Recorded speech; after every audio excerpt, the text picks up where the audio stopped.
Bismillahirrahmanirrahim. Assalamualaikum warahmatullahi wabarakatuh.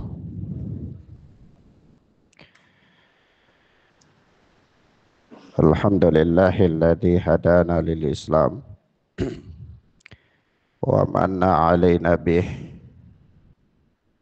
wa akhrajana fi khairi ummatin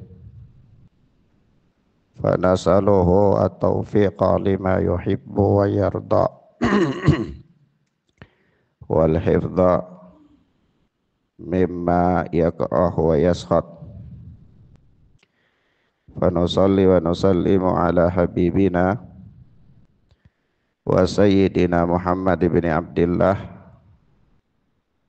wa ala alihi wa ashabihi wa man sara ala nahjihi ila yaumil qiyamah.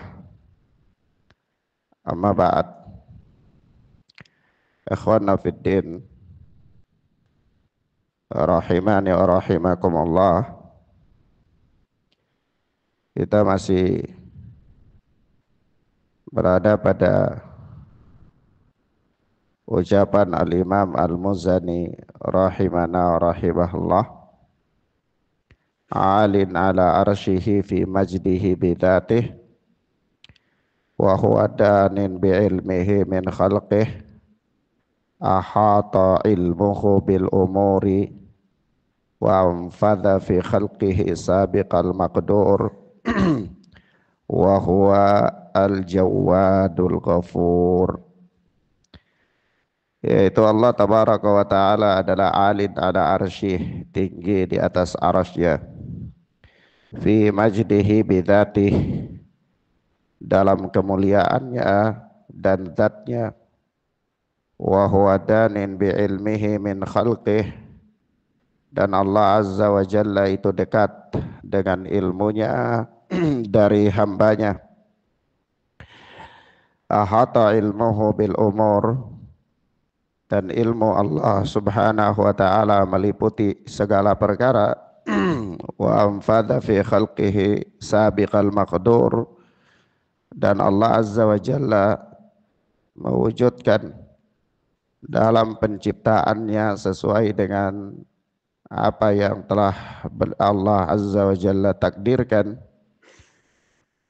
Wa huwal jawadul ghafur, dan Allah itu adalah zat yang maha dermawan lagi maha pengampun.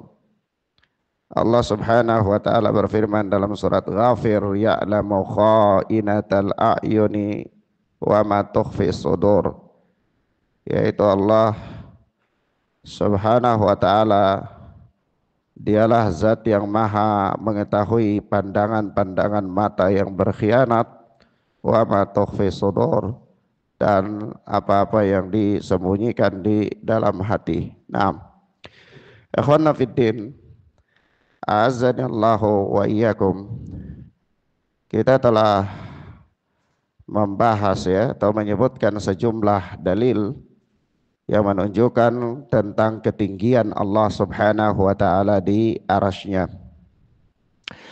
Mungkin saja orang bisa bermain-main dengan dalil-dalil tersebut, dan dia mungkin bisa punya penakwilan, dia punya penafsiran yang menyimpang, bisa saja, terhadap dalil-dalil yang kita sebutkan. Sebab itu, sebagaimana telah dimaklumi secara bersama bahwa jalan keselamatan di dalam memahami nas, apakah itu dalam Al-Quran ataupun yang datang dalam sunnah-sunnah Nabi, itu tidak ada jalan keselamatan melainkan memahaminya sama persis dengan pemahaman para sahabat ridwanullahi alaihim ajmain. Sebagaimana Allah azza wa jalla telah mengatakan hal itu, dan Allah mengancam setiap orang yang menyelisihi mereka. Ya, Allah azza wa jalla mengatakan, man yushaqiqir rasula min ba'di ma tabayyana lahul huda wa yattabi' ghaira sabilil mu'minin nuwallihi ma tawalla wa nuslihi jahannam wa sa'at masirah. Yaitu barang siapa yang mendurhakai Allah azza wa jalla, mendurhakai Rasul sallallahu alaihi wa alihi wasallam. Wa yattabi' ghaira sabilil mu'minin, dan dia mengikuti jalan yang lain selain daripada jalan orang-orang yang beriman, yakni jalan para sahabat ridwanullahi alaihim ajma'in, maka nuwallihi ma tawalla, kami biarkan dia leluasa, kami biarkan dia merasa nikmat, kami biarkan dia merasa lezat di dalam penyimpangannya tersebut.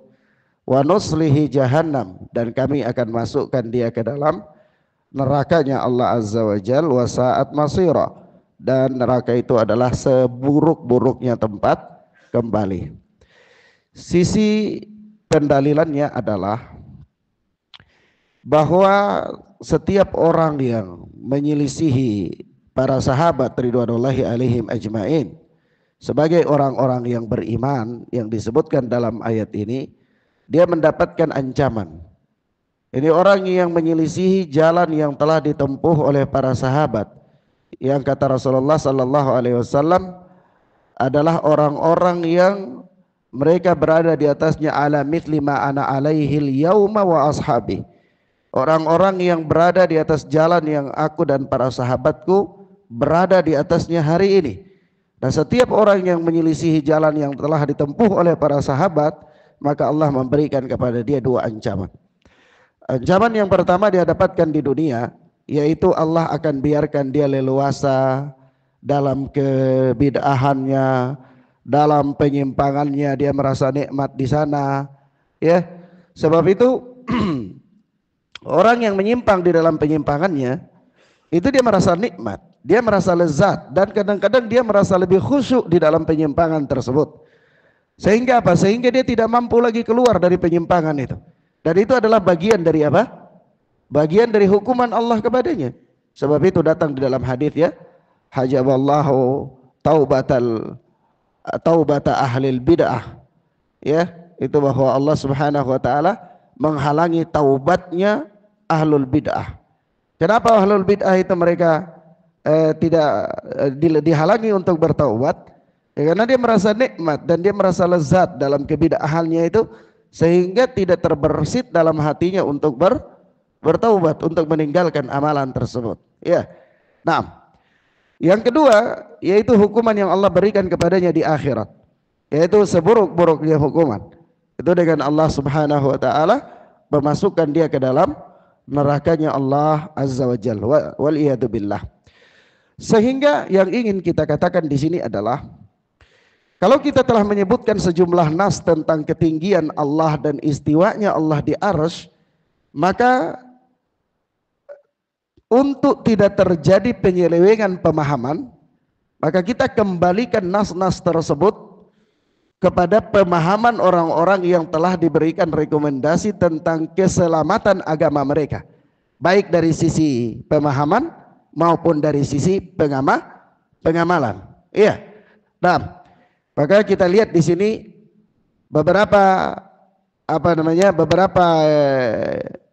akidah, keyakinan, pemahaman para sahabat ridwanullahi alaihim ajmain tentang ketinggiannya Allah Subhanahu wa taala di atas arsy-Nya Allah Azza wa Jal. Kita sebutkan beberapa riwayat. Yang pertama, riwayat dari Abu Bakar As-Siddiq radhiyallahu taala anhu. Nah, yaitu apa? Ketika Rasulullah sallallahu alaihi wasallam wafat. Ketika Rasulullah sallallahu alaihi wasallam wafat, itu para sahabat dalam keadaan bingung, ya. Dalam keadaan bingung sampai-sampai Umar Ibnul Khattab melarang sahabat-sahabat kalau mengatakan Rasulullah itu wafat, ya. Nah, maka datanglah Abu Bakar As-Siddiq radhiyallahu taala anhu, dia masuk menemui anaknya Aisyah radhiyallahu taala anha. Dia lihat jasadnya Rasulullah, dan kemudian dia keluar, dan dia katakan kepada orang-orang yang sedang gaduh ketika itu, para sahabat yang mereka sedang gaduh ditinggal oleh Rasulullah sallallahu alaihi wasallam, ya. Nah, sampai antum bayangkan bagaimana kepanikannya dan kegaduhannya itu umat dalam kondisi dikontrol oleh Rasulullah, dibimbing oleh Rasulullah semua gerak-gerik kehidupan mereka, baik dalam urusan dunia dan akhirat mereka. Tiba-tiba Rasulullah wafat. Mereka benar-benar kehilangan sosok apa? Pemimpin, orang yang mereka cintai, orang yang tempat mereka bertahkim, ya, orang yang setiap kali ada perkara dan urusan mereka itu mereka selalu kembali kepadanya untuk menyelesaikannya. Tiba-tiba beliau wafat. Bingung mereka, kehilangan apa? Kepemimpinan, kehilangan figur seorang pemimpin, yakni Nabi sallallahu alaihi wasallam. Sampai terjadinya pertikaian, ya. Antum bayangkan dari wafatnya Rasulullah itu sampai pada hari ketiga baru Rasulullah itu dimakamkan, dan kita sudah pernah lewati dalam pembahasan akidah sampai terjadi apa? Perundingan Bani Ansar, ya, sahabat-sahabat Ansar di Bani Sa'idah itu berbicara tentang kepemimpinan, ya. Jadi suhu politik waktu itu juga apa? Mengalami gangguan, ya. Nah, apa kata Abu Bakar As-Siddiq dalam keadaan umat dalam kondisi yang demikian? Kata beliau, ayuhan nas, in kana Muhammadun ilahakum alladzi ta'budun fa inna ilahakum Muhammadan qadamat wa in kana ilahakum alladzi fis sama fa inna ilahakum lam yamut. Thumma thala wa ma Muhammadun illa rasulun qad khalat min qablihi ar-rusul afa in mata au qutila inqalabtum ala aqabikum. Ya, itu kata Abu Bakar As-Siddiq, wahai sekalian manusia, in kana Muhammadan ilahakum alladzi ta'budun, jika sekiranya Muhammad sallallahu alaihi wasallam itu adalah sesembahan yang kalian sembah, fa inna ilahakum Muhammadan kadamat, yaitu sesungguhnya sesembahan kalian yakni Muhammad sallallahu alaihi wasallam itu telah wafat. Wa in kana ilahakum alladzi fis sama, dan jika sekiranya sesembahan kalian itu adalah Allah yang di langit, ya, perhatikan ucapan apa? Sahabat Abu Bakar As-Siddiq radhiyallahu taala anhu. Kata beliau, wa in kana ilahakum alladzi fis sama, jika sekiranya ilah kalian, sesembahan kalian, Tuhan kalian itu adalah yang di langit, fa inna ilahakum lam yamut, maka sesungguhnya Tuhan kalian itu tidak mati. Kemudian Abu Bakar As-Siddiq membaca ayat, wa ma Muhammadun illa wa ma Muhammadun illa rasulun qad khalat min qablihi ar-rusul afa immata au qutila inqalabtum ala aqabikum. Ya, Muhammad itu tidak lain, ya, melainkan hanyalah apa? Utusan Allah Subhanahu wa taala, telah berlalu sebelumnya utusan-utusan Allah yang lainnya. Apakah jika sekiranya dia wafat atau dia terbunuh di medan perang, apa kalian kembali menjadi murtad dan seterusnya, ya. Nah, jadi yang menjadi syahid di sini adalah Abu Bakar As-Siddiq mengimani bahwa Allah Subhanahu wa taala di langit. Abu Bakar As-Siddiq tidak mengatakan ilahakum, sesembahan kalian yang ada di mana-mana itu, enggak, ya. Tetapi Abu Bakar As-Siddiq mengatakan apa? Wa in kana ilahakum alladzi fis sama, jika sekiranya Tuhan kalian yang ada di langit itu adalah Allah Subhanahu wa taala, fa inna ilahakum, maka sesungguhnya Tuhan kalian itu lam yamut, tidak mati. Jadi Abu Bakar As-Siddiq meyakini Allah itu di mana? Allah itu di langit. Ya. Ketika Abu Bakar As-Siddiq menenangkan para sahabat dengan membaca ayat yang menegaskan bahwa Rasulullah itu wafat, Abu Bakar As-Siddiq menetapkan bahwa Allah Subhanahu wa taala itu di langit. Nah, ini akidahnya Abu Bakar As-Siddiq. Akidahnya Abu Bakar As-Siddiq radhiyallahu taala anhu. Naam. Ini apa namanya? Ucapan Abu Bakar As-Siddiq ini dinukilkan, ya, oleh apa namanya? Al-Imam Al-Bazzar, ya, di dalam musnadnya. Nah, juga kita bisa lihat riwayat-riwayatnya, seperti ada dalam riwayatnya Abu Bakar bin Abi Syaibah, ya, di dalam musannafnya. Al-Imam Abu Bakar bin Abi Syaibah ini adalah termasuk di antara rijalnya Imam Bukhari, ya. perawinya Al-Imam Al-Bukhari rahimana wa rahimahullah. Taib. Kemudian yang berikut kita lihat di sini akidahnya Ibnu Mas'ud. Akidahnya Ibnu Mas'ud radhiyallahu taala anhu. Ya, Ibnu Mas'ud radhiyallahu taala anhu pernah berkata, "Ma baina sama'id dunya wallati taliha masirata 500 am wa baina kulli sama'ain masirata 500 am wa baina sama'i sabi'ah wa bainal kursi 500 am."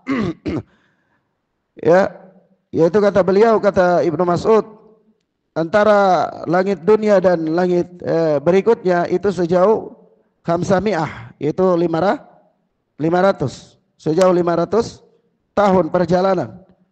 Dan begitu pula antara langit satu dengan langit yang lainnya itu sejauh 500 tahun perjalanan. Demikian pula antara langit ketujuh dengan kursi Allah, ya, wa bainas sama'i sabi'ah, antara langit ketujuh wa bainal kursi dan apa? Kursi Allah Azza wa Jal, itu jaraknya adalah 500 am, yakni 500 tahun pula. Dan jarak antara kursi Allah Subhanahu wa taala ke apa namanya? Ilal ma, ini ke air ya, jadi langit, kursi Allah air. Begitu. Nanti air, kemudian di atas air itu apa? Arsy Allah Subhanahu wa taala. Ya. Nah. Jadi jaraknya di situ antara kursi Allah Azza wa Jalla dengan air itu 500 tahun pula. Ya. Begitu pula arsy Allah itu di atas air. Wallahu taala fauqal arsy. Dan Allah Subhanahu wa taala itu di atas arsy. Wa huwa ya'lamu ma antum alaih. Dan Allah Subhanahu wa taala mengetahui apa yang terjadi pada kalian. Ya, nah. Di sini apa namanya? Sisi pendalilannya bagaimana? Sisi pendalilannya Ibnu Mas'ud itu menjelaskan tentang apa? Lapisan-lapisan langit sampai pada arsy, dan di atas arsy itu Allah Subhanahu wa taala. Iya, yaitu Allah taala fauqal arsy. Allah yang maha tinggi itu di atas arsy. Arsy itu di mana? Ketika Ibnu Mas'ud menjelaskan arsy itu di mana? Arsy itu di atas. Ibnu Mas'ud menyebutkan langit dulu, antara langit, kemudian langit, kemudian air, kemudian arsy.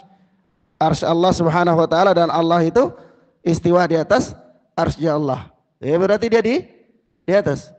Kalau di mana-mana ngapain jelaskan tempatnya, ya? Langit yang satu, kemudian langit yang lain, ya, langit dan seterusnya. Jadi ini akidahnya siapa? Ibnu Mas'ud radhiyallahu taala anhu. Jadi kalau antum ditanyakan, ya antum ini berada di akidahnya siapa? Ya, siapa yang meyakini sama dengan keyakinan yang antum yakini ini? Maka kita katakan, ya, yang meyakini sama dengan yang kita yakini ini adalah para sahabat Nabi sallallahu alaihi wasallam. Di antara yang diriwayatkan dari mereka adalah yang pertama Abu Bakar As-Siddiq, yang kedua Ibnu Mas'ud radhiyallahu taala anhu, dan yang ketiga siapa? Zainab binti Jahsh. Zainab binti Jahsh radhiyallahu taala anha. Ya, diriwayatkan dari Anas bin Malik radhiyallahu taala anhu, dia berkata, anna Zainab binti Jahsh kanat tafkharu ala azwajin Nabi sallallahu alaihi wasallam. Taqul, yaitu bahwa Zainab binti Jahsh itu berbangga, ya, kanat tafkharu, berbangga, ala azwajin Nabi sallallahu alaihi wasallam, di atas atau terhadap istri-istri Nabi yang lain. Jadi Zainab binti Jahsy itu salah seorang istri Nabi sallallahu alaihi wasallam, ya. Dia apa namanya? Nah, jazakallah khair. Dia apa? Berbangga diri di hadapan istri-istri Nabi yang lain. Masya Allah, ya. Jadi tidak apa-apa kalau antum misalnya apa namanya berpoligami, kemudian ada sebagian istri merasa lebih cantik atau masih lebih mudah, ya enggak apa-apa, itu biasa saja ya, jangan jadikan masalah, nggak boleh ya, enggak apa-apa. Juga mungkin kalau dalam sisi perasaan antum lebih sayang terhadap yang satunya ya, mesra-mesra, tapi asal jangan di depan umum ya, jangan sampai dilihat oleh yang lain ya, itu bisa menimbulkan masalah baru ya Pak Ilyas ya. Kalau sudah tua-tua seperti Pak Ilyas ini tidak perlu lagi poligami, sudah tidak butuh. Nah, makanya khonafidin azani Allah wa iyyakum apa? Di sini apa kita lihat ya? Jadi Zainab binti Jahsy ini manusia Masya Allah paling mulia, ya mulia. Sahabat, sahabiah, istri Nabi, nasabnya itu dengan nasab Nabi itu tersambung ya, keluarga ya kan. Mamanya Zainab binti Jahsy itu kakak beradik dengan bapaknya Rasulullah Sallallahu Alaihi Wasallam. Ya, manusia-manusia terhormat, Masya Allah ya. Manusia-manusia mulia, manusia-manusia yang ketakwaan mereka luar biasa. Tapi mereka bukan robot. Mereka bukan robot, ya, bukan teknologi AI, ya. Mereka punya apa? Punya perasaan. Kadang-kadang merasa diri di antara yang lain agak lebih cantik, ya, biasa. Jadi kalau fenomena orang poligami itu menghadapi yang kayak demikian, tidak apa-apa, ya. Jadi ibu-ibu jangan berprasangka buruk terhadap yang lain, ya. Nah, maka di situ apa sifat manusia itu biasa, sifat manusia. Asal jangan jadi masalah, ya, sampai keluar tetangga-tetangga tahu ribut, ya, kejar-kejaran pakai pisau, ndak boleh, ya. Tapi kalau sekedar perasaan-perasaan aja biasa, ya, banting-banting gelas di dalam rumah itu manusiawi aja, ndak apa-apa, manusiawi. Tapi kalau sudah sibuk seperti Pak Anom jangan, nanti tambah sibuk, ya. Nah. Maka apa ikhwan fillah azani Allah wa iyyakum? Di sini apa? Ana Zainab binti Jahsy kanat tafkharu ala azwajin Nabi sallallahu alaihi wasallam. Jadi Zainab binti Jahsy itu satu ketika dia berbangga diri di hadapan istri-istri Nabi yang lain. Taqul, dia katakan, apa dia katakan? Zawwajakunna ahalikunna wa zawwajani Allahu taala min fawqi sab'is samawat. Dia bilang kalian ini apa? Dinikahkan dengan Rasulullah itu oleh wali-wali kalian. Ya, ini kalian dinikahkan oleh Rasulullah itu dengan wali-wali kalian. Sedangkan aku dinikahkan dengan Rasulullah itu oleh Allah Subhanahu wa taala. Oleh Allah Subhanahu wa taala. Dari mana? Min fawqis sab'is samawat. Dari langit. Dari langit. Sisi pendalilannya dia mengatakan apa? Allah Azza wa Jalla menikahkan Zainab binti Jahsy dengan Rasulullah itu dari langit, dari langit. Maka Zainab binti Jahsy meyakini bahwa Allah Subhanahu wa taala di langit. Itu sisi pendalilan. Nah, nanti bertanya, pusing juga bagaimana ya Allah menikahkan Zainab binti Jahsy dengan Rasulullah, ya. Jadi kita katakan bahwa ya Zainab binti Jahsy itu menikah dengan Rasulullah berdasarkan wahyu, ya. Berdasarkan wahyu, karena Zainab binti Jahsy itu tadinya menikah dengan apa? Menikah dengan siapa? Usama, ya. Usama itu anak piaranya Rasulullah sallallahu alaihi wasallam, dan berlaku di kalangan orang-orang Arab di zaman itu bahwa anak piara itu hukumnya sama dengan anak kandung. Ya, dia mendapatkan warisan. Dia kalau istrinya ndak boleh dinikahi oleh bapak piaranya, nggak boleh. Iya. Nah, tapi Islam datang, kemudian Islam mengatakan bahwa anak piara itu nggak ada hubungan nasab sama sekali, ya, dengan apa? Dengan orang yang memelihara dia, selama memang nggak ada hubungan nasab, ya. Jadi dia itu tidak mendapatkan warisan, dia bukan mahram, ya. Jadi apa? Dia bisa dinikahi karena kedudukan dia itu tidak sama dengan kedudukan apa? Anak kandung, menantu kandung, tidak sama, ya, begitu. Maka Allah Azza wa Jalla turunkan ayat itu untuk membantah keyakinan orang-orang Arab di zaman itu. Ya, membantah keyakinan orang-orang Arab di zaman tersebut. Lalu Allah mengizinkan Rasulullah itu untuk menikah dengan Zainab binti Jahsy. Itu luar biasa, ya. Kebanggaan yang luar biasa. Tapi itu bukan pembahasan kita. Pembahasan kita di sini bahwa Zainab binti Jahsy itu berkeyakinan bahwa Allah Subhanahu wa taala itu di langit. Ya. Nah, kemudian ikhwan fillah azanallahu wa iyyakum, Abdullah bin Abbas radhiyallahu taala anhuma. Abdullah bin Abbas radhiyallahu taala anhuma itu dia apa namanya? Ketika menafsirkan firman Allah Subhanahu wa taala, "Tsumma la'atiyannahum min baini aydihim wa min khalfihim wa an aymanihim wa an syama'ilihim." Surat Al-A'raf ayat yang ke-17. Itu kemudian, sungguh-sungguh aku akan mendatangi kalian dari arah depan mereka. Sungguh-sungguh aku akan mendatangi mereka dari arah min baini aydihim, dari arah depan mereka, wa min khalfihim, dan dari arah belakang mereka, wa an aymanihim wa an syama'ilihim, dan dari kanan dan dari kiri mereka. Surat Al-A'raf ayat 17. Ini iblis ya. Ya, ini iblis ketika mau menggoda manusia. Jadi iblis menggoda manusia itu dia mendatangi manusia dari mana? Dia mendatangi manusia dari segala sisi. Sisi-sisi yang disebutkan di ayat ini apa? Depan, belakang, kanan dan kiri. Apa sisi pendalilannya? Abdullah bin Abbas radhiyallahu taala anhu mengatakan begini. Dalam sisi pendalilannya ini, kata beliau, lam yastati' an yakul min fawqihim alima anna Allah min fawqihim. Iblis itu dia tidak sanggup mengatakan aku mendatangi kalian dari atas. Ya, aku mendatangi kalian dari atas. Iblis tidak sanggup mengatakan itu. Kenapa? Alima anna Allah min fawqihim. Karena iblis mengetahui bahwa Allah itu di atas mereka. Allah itu dari atas. Begitu kata Ibnu Abbas radhiyallahu taala anhuma. Antum bilang, "Loh, di mana?" Apa? Keyakinan Ibnu Abbas yang demikian, penafsiran Ibnu Abbas yang demikian, antum lihat, bisa lihat dalam apa namanya? Ushulus Sunnah, ini Al-Imam Al-Lalikai ya. Al-Imam Al-Lalikai. Ushulus Sunnah, syarah Ushulus Sunnah. Ahlus Sunnati wal Jamaah, Al-Imam Al-Lalikai. Antum bisa lihat di sana ada penafsiran Ibnu Abbas yang demikian. Subhanallah. Nah, taib. Dan ini apa? Keyakinan-keyakinan para sahabat ridwanullahi alaihim ajmain yang telah menetapkan kepada kita bahwa Allah Subhanahu wa taala itu tinggi di atas arasy. Taib. Kemudian kita lihat selanjutnya Al-Imam Al-Muzani rahimana wa rahimahullahu taala berkata, kalimat berikut ya.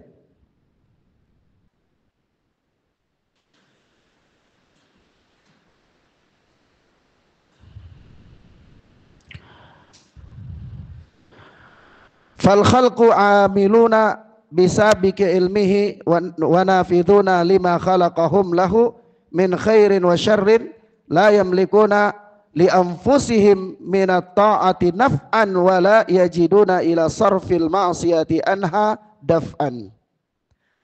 Kata Al-Imam Al-Muzani bahwa para makhluk adalah para pelaku perbuatan. Para makhluk adalah para pelaku perbuatan. Jadi yang melakukan perbuatan itu makhluk, bukan Allah. Ya, makhluk. Ada di situ. Terus ada. Ya, na'am. Taib. Wa nafiduna lima khalaqahum lahu min khairin wa syarrin la yamlikuna li anfusihim min at-ta'ati naf'an wa la yajiduna ila sarfil ma'siyati anha daf'an. Yani sesuai ilmu Allah. Jadi para makhluk itu adalah pelaku perbuatan sesuai dengan ilmu Allah Subhanahu wa taala. Ya. Jadi ilmu Allah yang telah mendahului. Nah, kita katakan bahwa ilmu Allah itu Allah mengetahui yang belum terjadi dan yang akan terjadi dan yang belum terjadi. Seandainya dia terjadi, bagaimana bentuk terjadinya itu Allah tahu dan Allah telah menetapkannya. Dari itu ya, makhluk itu adalah pelaku dari perbuatan itu sesuai dengan ilmu Allah Subhanahu wa taala yang telah Allah tetapkan di dalam ilmu Allah Subhanahu wa taala. Nah, dan para makhluk itu melaksanakan apa yang telah diciptakan oleh Allah. Ya, min khairin wa syarrin, berupa kebaikan maupun keburukan. La yamlikuna li anfusihim min ta'ati naf'an wa la yajiduna ila sarfil ma'siyati anha daf'an. Yakni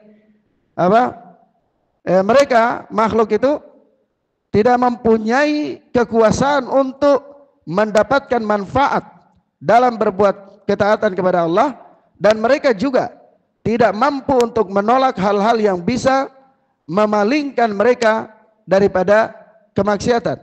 Nah, maksudnya begini. Jadi di sini ada dua hal yang disebutkan oleh Al-Imam Al-Muzani. Hal yang pertama berkaitan dengan perbuatan makhluk. Ini keyakinan yang berkaitan dengan perbuatan makhluk. Ini maksudnya adalah yang melakukan perbuatan makhluk itu adalah makhluk itu sendiri. Tapi yang menciptakan perbuatan itu adalah Allah Subhanahu wa taala. Jangan beranggapan bahwa yang menciptakan perbuatan itu makhluk. Tidak. Tapi yang menciptakan perbuatan itu Allah Subhanahu wa taala. Yang melakukan perbuatan itu adalah makhluk. Yang melakukan apa? Perbuatan itu adalah makhluk. Tetapi makhluk kalau tidak diberikan taufik oleh Allah untuk melakukan ketaatan, dia tidak bisa melakukan ketaatan dengan sendirinya. Ya, dan kalau tidak diberikan taufik oleh Allah untuk menjauhi kemaksiatan, maka dia tidak akan sanggup untuk menolak hal-hal yang berupa kemaksiatan dari dirinya. Dia akan sanggup. Jadi makhluk itu melakukan perbuatannya. Hanya dia melakukan perbuatannya itu dia membutuhkan taufik dari Allah Subhanahu wa taala. Begitu. Intinya Allah yang menciptakan perbuatan, yang melakukan perbuatan itu makhluk, tapi makhluk itu melakukan perbuatan dengan taufik dari Allah Subhanahu wa taala. Baik. Sampai di situ paham ya, ikhwan? Paham ya? Jadi makhluk itu tidak berdiri sendiri dalam melakukan perbuatannya. Sekeras apapun usahanya untuk ketaatan, kalau dia tidak diberikan taufik oleh Allah untuk taat, dia tidak bisa taat. Iya. Sekeras apapun upayanya untuk menghindari kemaksiatan, tapi kalau Allah tidak memberikan dia taufik untuk menghindari kemaksiatan, maka dia tidak bisa menghindari kemaksiatan. Iya. Sebab itu karena makhluk yang melakukan perbuatannya itu sendiri, maka makhluk tersebut berhak untuk mendapatkan ganjaran pahala atas perbuatannya atau berhak mendapatkan hukuman dosa atas kemaksiatan yang dilakukan olehnya. Sebab kalau Allah yang melakukannya, maka tidak mungkin makhluk itu akan disiksa atas perbuatan Allah. Tidak mungkin. Oleh sebab itu orang-orang Murji'ah mengatakan Allah kalau menghukum manusia itu Allah mendolimi manusia. Ya. Dan orang-orang yang menyimpang itu mereka mengatakan kalau Allah menghukum manusia itu Allah dolim kepada mereka. Kenapa? Karena Allah yang memaksa mereka untuk melakukan perbuatan itu. Nah ini batil. Ini apa? Batil. Kita katakan Allah menciptakan perbuatan. Allah menciptakan perbuatan. Tetapi yang melakukan perbuatan itu hamba. Karena hamba yang melakukan perbuatan itu, maka hamba tersebut berhak untuk mendapatkan pahala atau berhak untuk mendapatkan apa? Siksaan. Karena perbuatan itu dia yang melakukannya. Ya, mafhum ya? Nah, tetapi hamba itu dalam melakukan perbuatannya, apakah itu ketaatan, dia butuh taufik dari Allah Subhanahu wa taala, menghindari kemaksiatan pun dia butuh taufik dari Allah Subhanahu wa taala. Begitu. Nah, baik. Sampai di sini paham ya, ikhwan? Mafhum? Sampai di sini bisa dipahami? Baik. Ilahuna ya ikhwan, naktafi bihadza dars insyaallah taala. Kita lanjutkan pada pertemuan berikut tentang bab ini insyaallah.